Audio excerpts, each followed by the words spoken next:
Hello, everyone. Welcome to Celsius 233, your go-to place for fiction book summaries. Today, we will turn the pages of Meditations by Marcus Aurelius. Meditations is a collection of personal writings by Marcus Aurelius, Roman emperor from 161 to 180 AD, and a significant figure in Stoic philosophy. The work was published posthumously and is believed to have been written around 171 AD. Although originally meant as a private journal for self-reflection and philosophical guidance, it has become one of the most renowned works in the field of ethics and self-improvement. The Meditations offers deep insights into Stoic thought, where the emperor contemplates life, governance, and the nature of the universe, all while dealing with the burdens of ruling a vast empire. The text provides a timeless guide on how to live a virtuous life in harmony with nature and rationality. Plot summary. In the vast expanse of the Roman Empire, amid the turmoil of wars, famine, and internal strife, Marcus Aurelius, a ruler burdened by responsibility, sits alone, reflecting on the nature of life. His tent is nestled on the cold, hostile frontiers where enemies gather, but his mind is elsewhere, on the eternal questions of existence, purpose, and the soul. He contemplates the universe and his place within it, a speck of dust in a vast, indifferent cosmos. Though he wields immense power as emperor, Marcus seeks mastery not over others, but over himself. From the earliest days of his youth, he was taught the principles of Stoicism, the importance of living in harmony with nature, the rejection of fleeting pleasures, and the pursuit of virtue as the highest good. Each lesson, each teaching was etched into his mind like a guiding star in the dark night. His grandfather taught him gentleness, his mother the value of simplicity and restraint, and his tutors instilled in him the discipline of the Stoic way. As he assumes the mantle of emperor, Marcus feels the weight of the world pressing down on him. The empire is beset by wars on all sides. In the east, the Parthians rise in rebellion, while in the north, the barbarian tribes threaten to spill over the borders, their cries echoing through the cold forests. His co-emperor, Lucius Verus, sent to quell the eastern revolt, abandons his duties to indulge in excess and debauchery. Meanwhile, in Rome, pestilence sweeps through the streets, and starvation grips the people. It is a time of immense trial, and Marcus is left to shoulder the burden of these crises largely alone. In the midst of this chaos, Marcus turns inward. He retreats into his thoughts, finding solace in the teachings of the Stoics. He writes to himself in his private moments, reminding his soul of the need for temperance, reason, and the acceptance of fate. He muses on the brevity of life, knowing that death is inevitable, even for an emperor.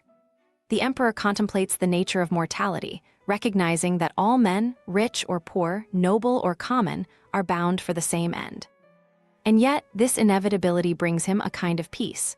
Death is but a natural part of life, a return to the cosmos from which all things arise. As Marcus reflects, his thoughts often return to the concept of duty. To him, duty is sacred, a moral obligation to serve not only the empire but the greater good. Even as those around him fall to corruption and vice, Marcus remains steadfast in his resolve to act justly. He knows that the world is filled with injustice, cruelty, and falsehoods, yet he believes that one must rise above these failings. He speaks often of the need to forgive those who offend, to pity rather than condemn, for all men are bound by ignorance. He reminds himself that a virtuous man should never seek revenge, for vengeance is a form of weakness.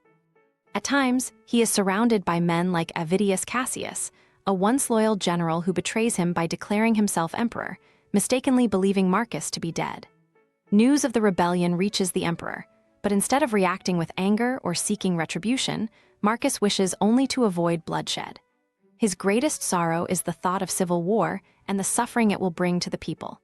He prays that Cassius might see the error of his ways and lay down his arms, hoping to forgive him. But fate intervenes. Cassius is killed by his own soldiers before Marcus can offer clemency.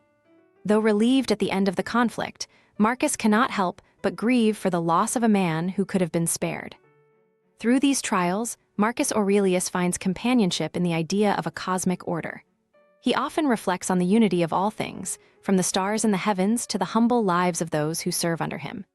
He believes that each person plays a role in the grand design of the universe, no matter how insignificant that role may seem. The hardships he faces as emperor, the loss of comrades, the treachery of friends, all these things, he believes, are part of the divine plan. To rebel against one's fate is to rebel against the universe itself.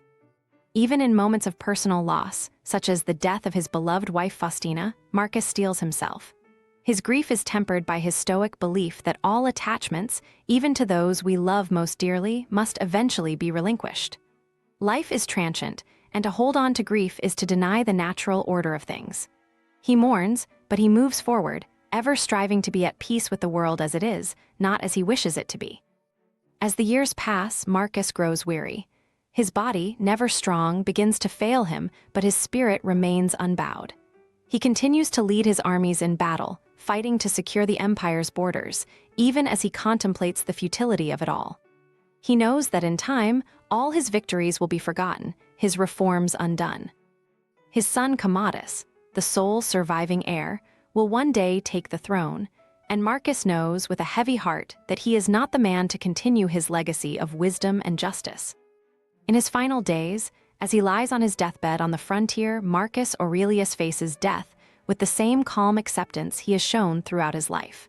He feels no fear, for death is merely a return to the natural order, a dissolution of the body into the elements from which it came.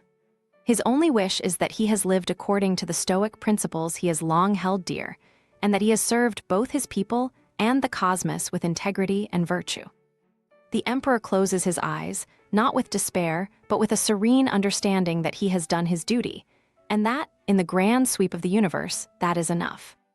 This was just one story. Marcus Aurelius has plenty more for you to discover. Check them out in the description or on Celsius 233. Remember, while our summaries capture the essence, they can never replace the full experience of reading the book. If this summary intrigued you, consider diving into the complete story, buy the book, and immerse yourself in Marcus Aurelius's original work. Bye-bye, take care, have fun.